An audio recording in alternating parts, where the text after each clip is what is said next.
Alam nyo bang may Facebook group ang mga Pinoy para dyan? Ang mga detalye sa report ni Mojo Kayla Macantada.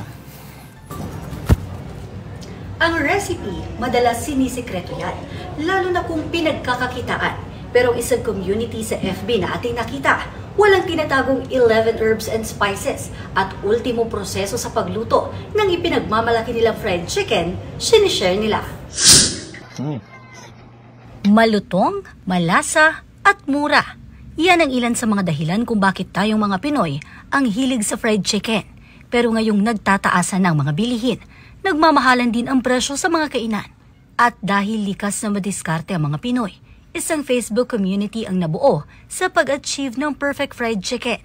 Mula sa recipe, proseso ng pagluluto, hanggang sa pagpepresyo, nagtutulungan ang nasa higit 300,000 members nito. Only guide, only tanong, basta willing matuto. Pa-rate naman po mga ka-fried chicken.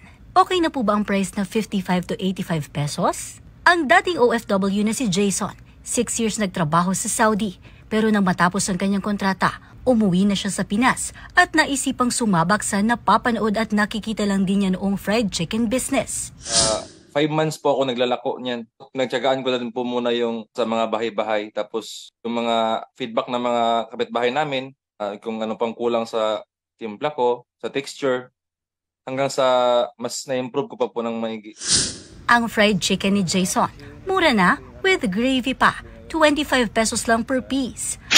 At dahil patok na patok ito sa mga kababayan niya sa Cagayan de Oro mula sa paglalako, nakapagtayo na siya ng 4 na stalls. Kahit stable ng kanyang kita, masipag at generous pa rin si Jason sa pag-share kung paano ba ma-achieve ang pinagkakakitaang perfect fried chicken. Para po marami po pong makaalam at magka-negosyo ng fried chicken para po makatulong sa hirap ng buhay ngayon. Kapag minimum wage ka lang po, talagang mahirap po, hindi po makaraos yung pamilya mo. Inspirasyon sa marami ang mga tulad ni Jason na hindi basta-bastang sumusuko sa kanyang mga pangarap, pero mas kahanga-hanga ang katangian niyang patuloy ang pagtulong sa kapwa upang makaahon. Mobile Journal, Kayla Macantada, hatid ang mukha ng balita.